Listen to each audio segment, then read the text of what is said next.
JP sir ITI वाले YouTube channel पर आप सभी लोगों का हार्दिक स्वागत है।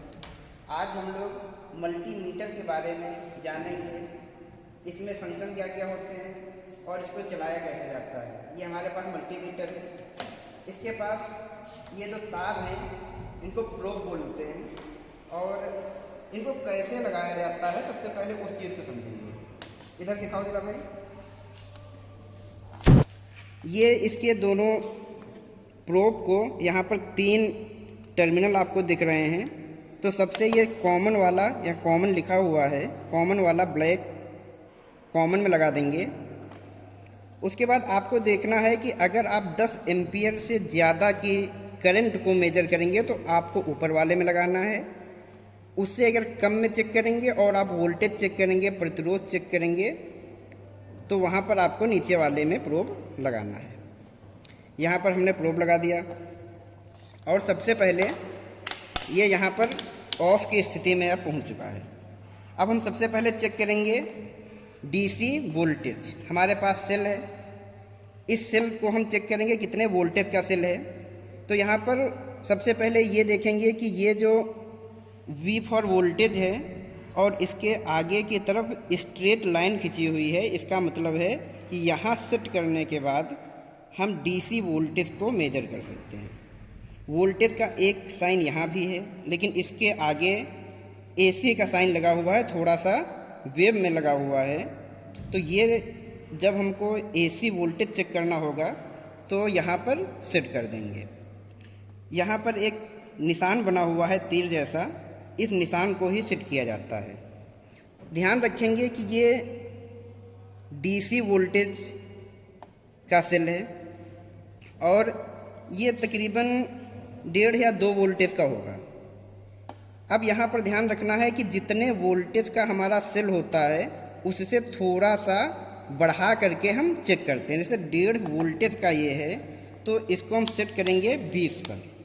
अगर कोई ऐसा बैटरी होता जो 20 से ज़्यादा होता तो वहाँ पर हम 200 पर सेट करते हैं, लेकिन ये 20 से कम है तो हम यहाँ पर इसको 20 पर सेट करेंगे। उसके बाद ये इसका पॉजिटिव सिरा है ये वाला, और इधर नेगेटिव सिरा है। पॉजिटिव में लाल वाली हमारी लगेगी और नेगेटिव में ब्लैक वाली लगेगी। ये लगाते हैं। उसके बाद आप देखिएगा इसकी रीडिंग आपको बताएगा।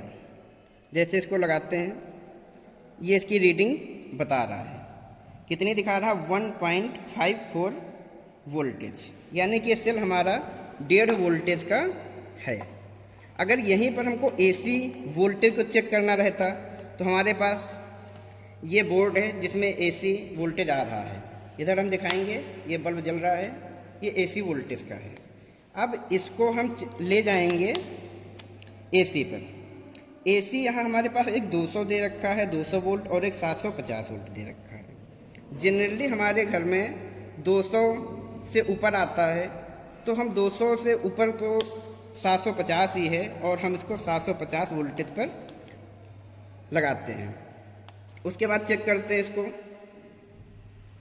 ये वाला पॉजिटिव वाला इसके राइट साइड में डालेंगे सॉकेट के, नेगेटिव वाला लेफ्ट साइड में, दोनों डाल देंगे।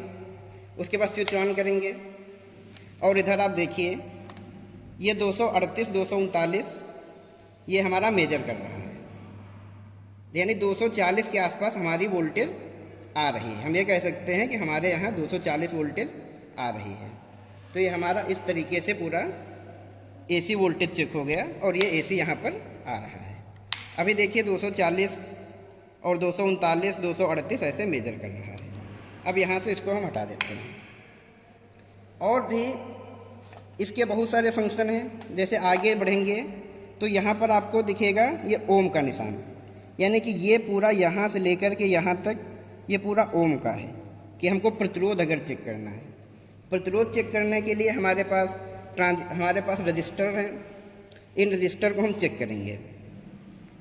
जैसे हमारे पास एक ये रजिस्टर है, इसके कलर कोड के हिसाब से अगर हम निकालेंगे तो ये कुछ 30 के ऊपर ओम का है। हमने कलर कोड से इसको निकाल रखा है, तो ये 30 किलो ओम का रजिस्टर है। अब इसको यहाँ से ले जा कर के हम लगाएंगे। यहाँ पर भी बहुत सारे हैं, एक 20 किलो ओम है, एक 200 किलो ओम है। तो इसको हमने जब निकाला था कलर कोड से तो ये 30 के ऊपर था, तो इसको हम 200 पर यहाँ सेट कर लेंगे। ये 200 पर सेट हो गया। अब यहाँ पर हम इसको लगाएंगे, एक टर्मिनल इधर और एक टर्मिनल इधर। तो हमारा बता रहा है एक कुछ 27 28 दिखा रहा है। इसको ज़रा चेंज कर लेंगे, उसके बाद चेक करेंगे। तो ये हमारा 29 किलो ओम 28 किलो ओम ऐसा मेजर कर रहा है। 30 के आसपास भी जा रहा है। तो तकरीबन ये 30 किलो ओम के आसपास का रजिस्टर है। आप देखिए रीडिंग 30 के आसपास जा रही है। तो 30 किलो ओम का ये रेजिस्टेंस है। अगर इसको हम 20 पर इसको सेट करने के बाद लगाते हैं तो नहीं बताएगा।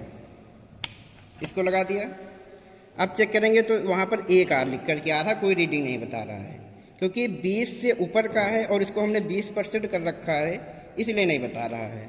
जैसे इसको ऊपर ले जाएंगे हमारे पास और भी रजिस्टर हैं।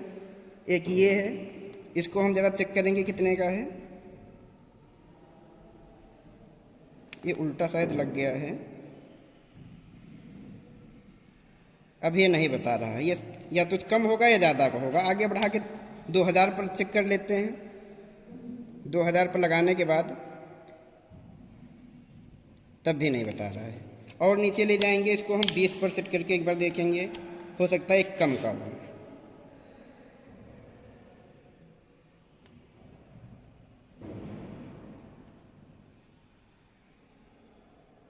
अब भी नहीं दिखा रहा सही से, एक बार चेक कर लेते हैं और अच्छे से। ये शायद जो है और भी कम का है, 2000 पर रख लेते हैं। हाँ, ये 670 ओम के आसपास का है। ये रजिस्टर हमारा 670 ओम के आसपास का रजिस्टर है। इसको अगर हम 200 पर इधर लाएंगे, 200 पर सेट करेंगे यहाँ पर, तो नहीं बताएगा, क्योंकि 200 से ज़्यादा का है, कुछ नहीं बता रहा है। तो ये 670 ओम का रेजिस्टेंस है और ये हमारा 30 किलो ओम का रेजिस्टेंस है। इसीलिए इसको यहाँ पर सेट करने के बाद हम मेजर कर सकते हैं। आगे बढ़ेंगे तो हमारे पास कुछ डायोड भी इसमें लगे हुए हैं। इन डायोड को अगर चेक करेंगे तो डायोड को चेक करने के लिए हमारे पास ये जो साइन है ये कंटिन्यूटी का है और ऊपर बजर का है। इसको सेट करेंगे डायोड चेक करने के लिए। तो जैसे ही डायोड के बहुत सारे इसमें डायोड लगे हुए हैं, किसी एक डायोड पर जब हम लगाएंगे, डायोड जो है डायोड का मान बता रहा है, डायोड का मान बता रहा है। कोई दूसरे डायोड पर लगाएंगे, डायोड का मान बता रहा है, ये रीडिंग दे रहा है, यानी कि डायोड भी सही है। यहाँ से अगर हम इसकी कंटिन्यूटी की जांच करेंगे, उसके लिए हमने तार ले रखा है।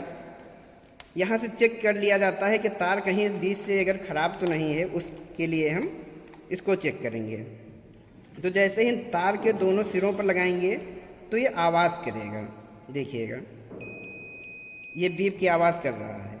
मतलब हमारा तार कहीं से भी लीकेज नहीं है, कहीं से कटा हुआ नहीं है, एकदम बेहतरीन तार है, ये आवाज़ कर रहा है। इससे इसकी कंटिन्यूटी की जांच होती है।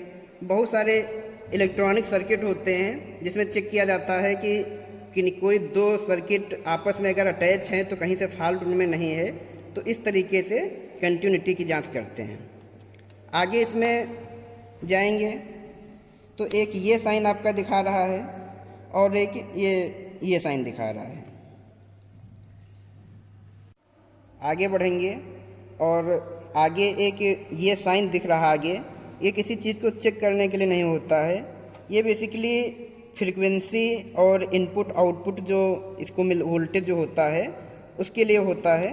उसके आगे ये हमारा जो पॉइंट आएगा अगला वाला, ये ट्रांजिस्टर को बताता है कौन से टाइप का है, पीएनपी है, एनपीएन है, उस टाइप का ट्रांजिस्टर बताता है। और इससे हम एसी करंट को मेजर नहीं कर सकते हैं, इस मल्टीमीटर से एसी करंट को मेजर नहीं कर सकते हैं। इससे हम डीसी करंट को मेजर कर सकते हैं जो 200 milli ampere, 10 milli ampere, 20 milli ampere और 2000 माइक्रो एम्पियर की डीसी को मेजर कर सकते हैं। इसमें डीसी हमारे पास ऐसा कोई उपकरण है नहीं जिससे हम डीसी को मेजर कर सकें, लेकिन इससे एसी करंट को मेजर नहीं कर सकते हैं। बाकी सारी चीज़ें आप लोगों को अच्छे से समझ में आ गई होंगी। इसी तरीके के और भी हमारे वीडियो देखने के लिए चैनल को सब्सक्राइब करें और लाइक करें। धन्यवाद।